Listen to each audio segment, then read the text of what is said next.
Hey there, welcome back, and thanks for taking the time to join me for another episode of the Jupiter 2 model build. So you'll remember last time I had built the custom walls for the beams. Well, I've got all the LED strips here with 9 LEDs each in them, and I need to wire all these up. I've got my negative and data pin on the front here, and I've got my positive pin here on the back. So I'm going to go ahead and begin to solder up the pins on all of these, and I'm going to start out first by attaching the ground pin.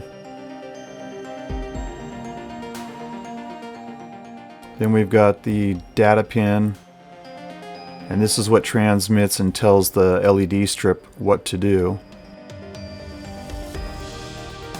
And then on the back side here, finally, we've got the positive pin to give it the power. So I've got this strip all wired up, and again 3 pins on there, ground, positive, and the data pin to tell the strip what to do. And I'm going to fire it up really quick. Just make sure that my connections are good, which they are, and the data pin's working. It's taking the pulsating light commands. So I've got all 8 of my strips wired up. These have all been tested and are all working just fine, so I know all my soldering is good here. So here we've got one of the walls, and a quick update. I've gone through all of them and put a little cap on the bottom front here, as requested by the client, which is more accurate to the actual ship. So got my LED strip here, and like I explained, in the last episode, this strip fits very nicely in the back here. It's the exact same width as the wall beams, which made it really convenient. It doesn't fit inside, however. You'll notice on the kit there's the little groove here. This groove was for the side walls, and this groove is about a 1/4 inch in from the back of the wall here. So I know I got some room there for attaching my LED strip. So I've kind of just taped off a marker for myself so I know how much room I have. And my strip here, because it just fits on the outer edge, the LEDs themselves are inside, but the physical strip just touches on the outer edges. So I've got my liquid electrical tape here, and what I'm going to do is I'm going to use the liquid electrical tape and just go along the edges and essentially glue the strip to the back of the wall here. And what I like about the electrical tape is it's flexible and it acts as a light blocker as well. You can see I've got this one side, I just need to finish the rest of it here. And here we have one strip completely glued down. It's totally blacked out, so there'll be no light leaking when it's turned on. In fact, I'll turn it on here just to make sure everything's okay. And the wall lights up. There's a little bit of bleed in the very back edge there, you can see right there, but that won't be seen because of the walls. Otherwise it's fine. And you can see the front here, the light is shining through nice and brightly, and it's doing the pulsing sketch that I've written. So again, with these wall beams, this edge here, this little groove is where the wall pieces fit into.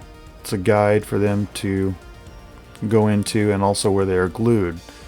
Obviously this groove here, my beams don't have that, so I'm going to have to remove this whole little piece here on every single wall so that they will just fit flush up against my beams.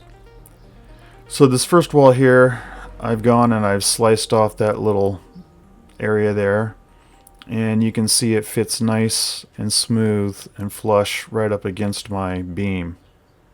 So I'll just have to glue those into position on all my beams. You'll also notice on the kit wall beam this little tab on the bottom. That's to fit into the floor as kind of a guide and where they glue in. So I went and I cut out these pieces of styrene that are the same width, and I'm going to glue them to the bottom of my beam pieces so that I have sort of a template as to where they go, so I make sure I get them in the right position. And I'll just glue them onto the bottom here in the same spot that they are on the kit pieces. So I've got the little tabs glued on all of my wall beams here, and as you can see, I've got my LED strips secured to all the walls. All these walls have been fired up and tested, and everything is working fine at this point in time. So here's the little slot I was talking about where the wall beams go into. And I need to drill a little hole in the back of the slot here for the wires of my LED strip. So I'm going to go around each area for the wall beams and just put a little hole in the back for the wires. And I've gone through now, and you can see I've got holes drilled out here in the back section of each wall beam area so that I can run the wires for the LED strips. There's 8 in total. I'm going to go ahead and mount my first wall beam here, and I got my 3 wires that I'll just run through the hole and carefully pull through there so I don't pull anything out of my LED strip, and that little tab fits right in there. Push it snug up against the top and glue it into position. And I've got my first 2 glued in position here. I'm going to go ahead and also glue in my first wall piece in between, and that just fits nicely in between there, as you can see. And I've glued them in position with super glue, and I'm also going to go around the edges with some more liquid electrical tape, and this will help secure the pieces together a little bit more, and at the same time provide some light blocking down the seams of where the walls meet wall beams. So before I can install my communication center in the floor, I need to run the fibers into the photo etch holes here. I had not done that previously when I built this, if you remember. I was going to wait until I got closer, which is now the time. So I've got some 1.5 millimeter fibers here for the larger holes. They are all blue. What I'm going to do here is use a blue Sharpie and just color the tips of all the fibers blue. And then I'm just going to poke them through the holes that I drilled in the kit piece and push them till they fit snug up against the back side of the photo etch. They fit very tightly through the photo etch, so you can kind of feel when it hits there, and I can just kind of stop when I feel it hit the edge. So I'm just going to put all of them in here. So I've secured all of my 1.5 millimeter fibers with some hot glue actually, and then the other 0.75 millimeter fibers for the smaller holes I secured with Elmer's glue. And you can see when I shine a flashlight through the fibers that light does come through the other end and lights up the tips in the photo etch. And I've also got these decals here which need to be applied to the front of the console. So moving along, that communication center was installed. I've installed the alarm wall, and we're just moving along here, and everything is slowly getting put in place along the floor, as you can see. I've got almost all of it done now except for the last 2 freezing chamber walls. This is a mark where I had made a hole in the floor for the main center console for my motor to fit through that makes that one display spin. I had forgotten previously to talk about that. And you can see here there are holes for the fibers. All the fibers are run through the bottom as well as the motor. So here we are with the very last wall piece being mounted into the kit, the final freezing chamber wall. And all these walls have been secured down with super glue. So a few other things to be dealt with. We have the kit window here for one of the door hatches, and you can see looking through it, it kind of warps the image a little bit. It's not super clean. If you look at like text here, it looks almost like it's underwater. It just kind of warps it a little bit. So I've gone and I have traced that onto some clear styrene, and I have cut out a duplicate window out of the clear styrene, And even a side by side right there, you can already see the difference, how much clearer and cleaner my piece is. And holding it up, I mean, you can look straight through it. You don't even really notice that there's any glass there. So I'm going to use my piece, and I'm just going to glue that into position in the back side of this hatch door right here. And there's also one I cut out for the entry hatch of the ship itself. Also behind that hatch is a room, and I've used some 3/4 millimeter styrene here and made 2 walls and a floor to put behind that hatch. And that will fit right here, and I'll just glue it into position. Otherwise the window's looking into nothing.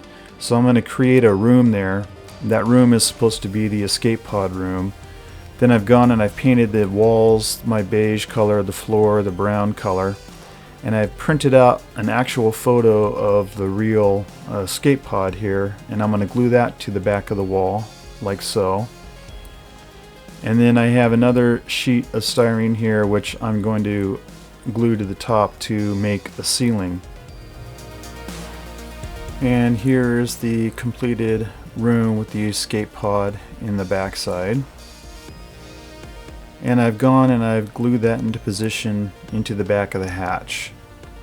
And then when you look through it, you know, it gives you dimension and depth, and looks like there's another room back there, and you can see that the escape pod is in the back there.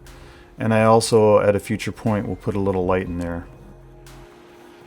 Moving on, we have these floor units which mount in the walls of the freezing tubes, and the base of it just fits in the floor, and the backside fits into the clear wall. And you can see here I've mounted all 6 of those into position.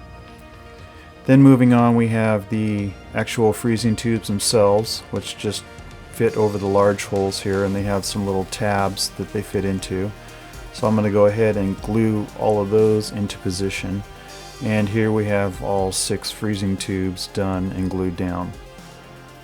And finally we have the static discharge tubes, and 3 of these fit in between the freezing tube chambers, and I've got all 3 of those now glued down in position. So everything on the freezing tube walls is assembled and glued down in position. Then it's time to get the astrogator put into place here. Finally, the main center of the ship, I'm going to add some super glue to the holes here to glue it down in position, and carefully run the wire and run the fibers down through the floor and glue the astrogator down. And now this is really making the ship come to life, having this here. Then we have the 2 command center seats, which are the final pieces for the interior, and these are meant to be glued down in position with their little posts they have which go through the floor. I talked to my client, and he thought it'd be cool if they could actually swivel so he could put them in any position that he wanted.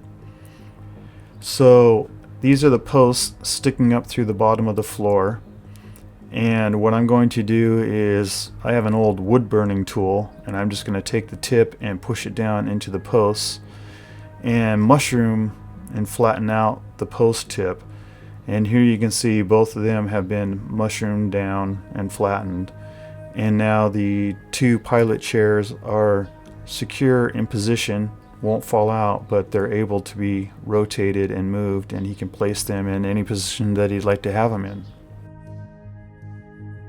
So here we have the entire interior complete, glued down in place with the pilot seats, the astrogator, everything ready to go.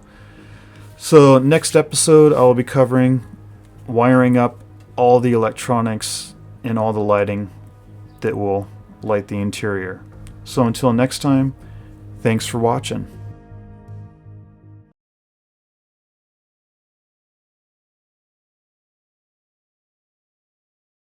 Hey, if you like watching my videos, please feel free to give them a like. And so you don't miss any of my upcoming videos, click subscribe.